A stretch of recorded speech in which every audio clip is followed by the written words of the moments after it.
Ah, Niacin, the golden child of old-school cardiology.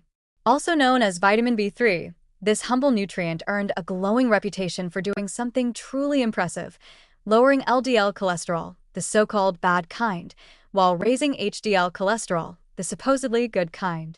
For years, that was the dream ticket. Knock down the bad stuff, boost the good stuff, and ride a B vitamin-powered chariot into a heart-healthy future. But then reality, as it often does in the world of nutritional science, came crashing through the walls of that dream like a caffeinated wrecking ball. Despite niacin's textbook effect on lipid profiles, clinical trials eventually started telling a very different and far more sobering story. People taking niacin did not experience significant reductions in actual cardiovascular events like heart attacks, strokes, or death. You know, the things we actually care about. So what gives? How can a substance that makes your blood lipids look like they belong to a marathon running monk still leave you vulnerable to the very thing it was supposed to prevent? Welcome to the niacin paradox, when lowering cholesterol doesn't automatically translate to lowering cardiovascular risk. And one of the key suspects behind this molecular betrayal is a toxic little metabolic byproduct known as 4-pyridone 3-carboxamide 1-beta ribonucleoside, or for those of us who enjoy having functioning brain cells, 4-PY. Let's rewind. When you take niacin, especially in high pharmacological doses, your body doesn't just nod politely and absorb what it needs. It gets to work metabolizing the surplus, and that metabolic process is anything but benign.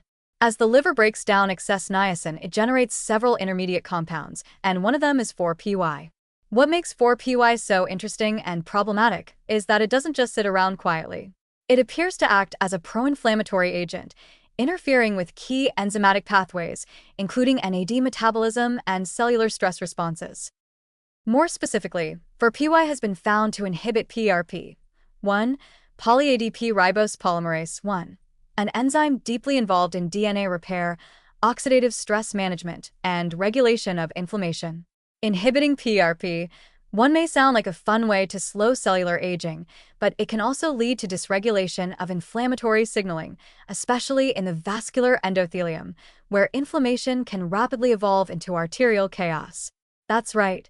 The same niacin you're taking to help your heart may, in high doses, be subtly inflaming your blood vessels from the inside. So now we have a clearer picture.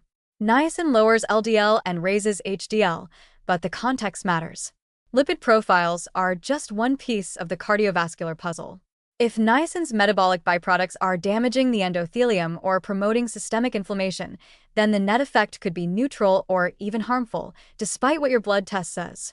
This helps explain why large clinical trials like the AM-HI and HBS2 THRIVE studies, designed to prove niacin's worth in the statin era, were largely disappointing.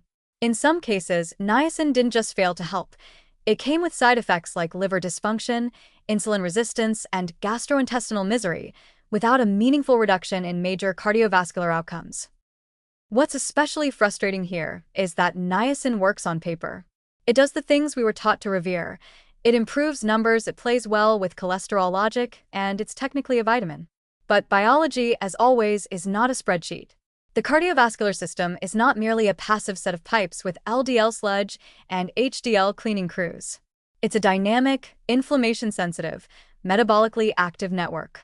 It doesn't care if your HDL is high if your endothelial cells are under siege from inflammatory debris. And it especially doesn't care if your LDL is low if that came at the cost of metabolic stress. It's also worth noting that niacin's ability to raise HDL may be less meaningful than we once thought. For decades, HDL was the darling of heart health, the badge of clean arteries. But more recent research has revealed that HDL function matters more than HDL quantity. You can raise HDL all you want, but if it's not doing its job, reverse cholesterol transport, antioxidant activity, anti-inflammatory action, then it's like staffing your rescue team with inflatable mannequins. In summary, niacin is a textbook example of why biomarkers are not outcomes and why more is not always better. Yes, it's effective at manipulating lipid numbers. But when pushed into pharmacological excess, niacin may unleash a metabolic cascade that undermines the very system it's meant to protect. Enter 4-PY, stage left, carrying a torch and a grudge. This is not to say niacin has no value. In very specific contexts, Especially for people with certain lipid disorders or those intolerant to other drugs, it may still have a role. But its fall from grace is a cautionary tale for anyone who thinks nutrition is as simple as fix the number, fix the problem. So, next time you hear about a supplement that supports heart health, ask whether it just improves lab results or actually changes lives. Because in the world of nutrition and medicine, looking good on paper doesn't always mean surviving in real life.